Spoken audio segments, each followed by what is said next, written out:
भाइयों बहनों, आजादी के 60 साल बीत चुके हैं।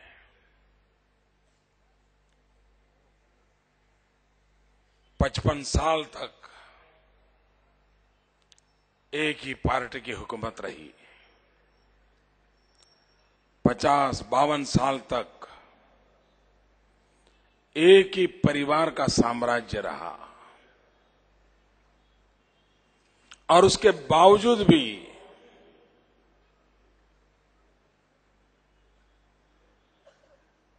कांग्रेस पार्टी बिल्कुल बेशर्म होकर के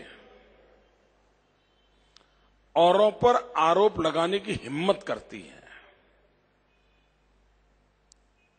ये अपने आप में इस देश में एक अजूबा है।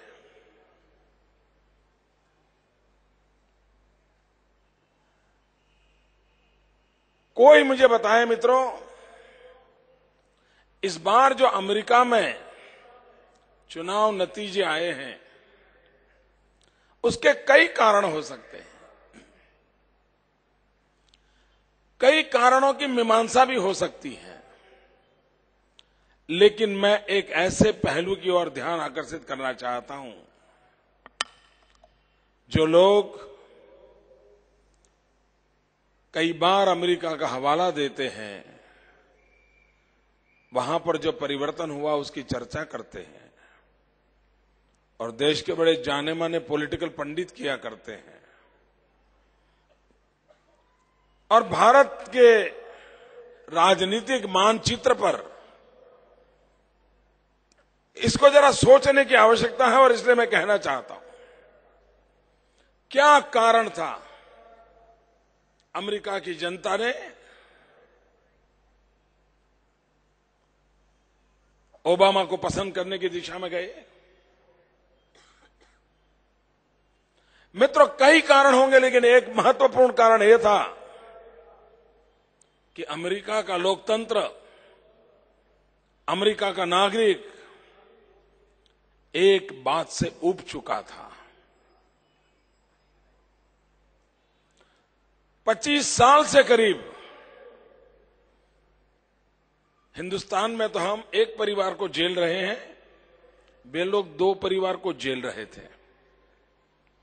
पहले सीनियर बुश जीत करके आए,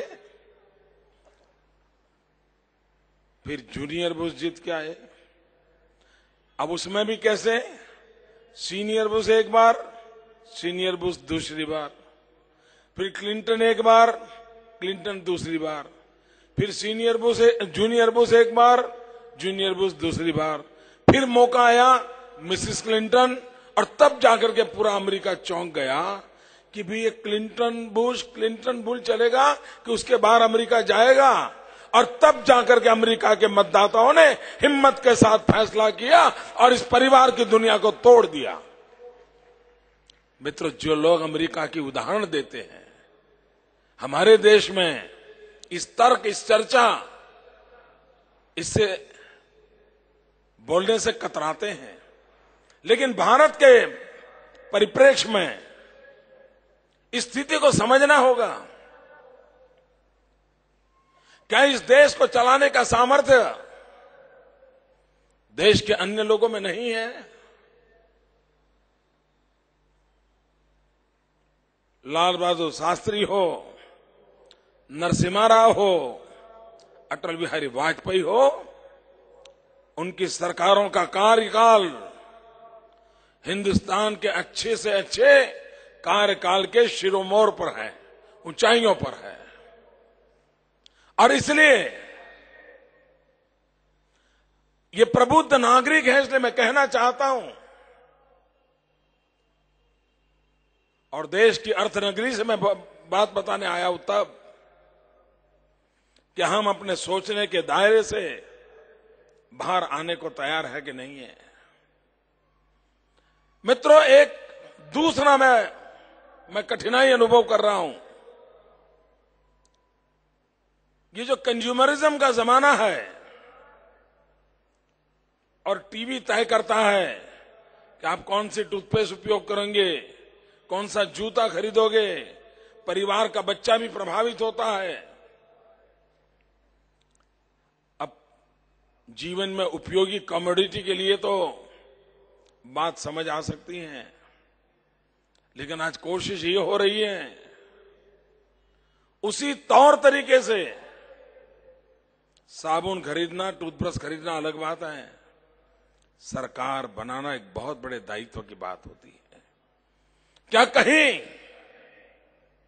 इस प्रकार से देश को मूल मुद्दों से हटा करके देश की आवश्यकताओं की चर्चा किए बिना किसी और बात को ले जाने का प्रयास किसकी भलाई के लिए हो रहा है, आने वाले दिनों में चर्चा की आवश्यकता मैं महसूस करता हूं। हिंदुस्तान में इतने सालों के कार्यकाल को देखें, कभी भारत ने अनुभव नहीं किया इतने गंभीर संकट से देश गुजर रहा है। कोई माने या न माने और संकट बढ़ने वाले हैं, और जब संकटों का दायरा बढ़ता चलता जा रहा है, ऐसे समय भारत में एक मजबूत सरकार होना, चाहे देश की अंदरूनी स्थिति का सवाल हो या बाह्य परिस्थितियों का दबाव हो, भारत को एक मजबूत सरकार का होना आज से पहले कभी जरूरत नहीं थी, उससे ज्यादा जरूरत आज है और आने वाले दिनों में है। अब सोचिए, एक तरफ नेपाल जो कल तक हिंदू राष्ट्र के रूप में, एक मित्र देश के रूप में हमारी निकटता का सहारा था, जिस प्रकार से माओवाद ने उस पर कब्जा कर लिया, आए दिन खबरें आती हैं फेक करेंसी के जैसे कारखाने वहां लगे हुए हैं, आईएसआई का अड्डा बना हुआ है, चीन भी अपनी हरकतों करने के लिए उस भूमि का उपयोग कर रहा है। दूसरी ओर बांग्लादेश, हमारे देश के जवानों ने अपने खून को सींच करके बांग्लादेश को जन्म दिया था। हमारे ही देश के जवानों ने शहादत ली थी। आज वो बांग्लादेश अल कायदा की गतिविधि का केंद्र बन गया, हुज्जी का अड्डा खड़ा हो गया, आईएसआई ने अपना पैर वहां फैला दिए। आए दिन देश बांग्लादेश की तरफ से खतरे की घंटी बजती रहती है। और इधर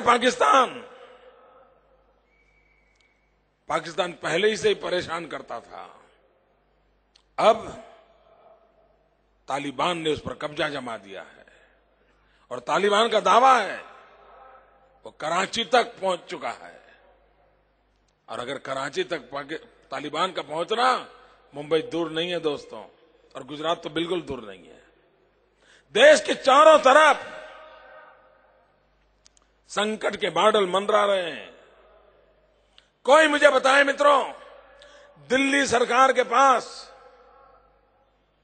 कोई ऐसी नीति है, कोई ऐसा साहस है, कोई ऐसी योजना है, कोई ऐसा व्यक्तित्व है, इस संकट के भंवर में पड़े हुए देश को इस हालत में से निकाल के बाहर ले आए?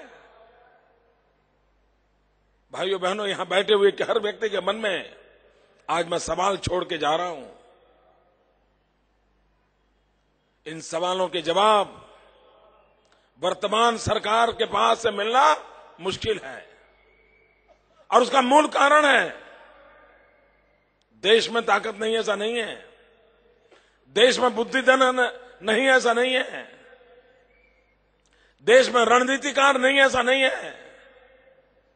लेकिन वोट बैंक की राजनीति की सोच,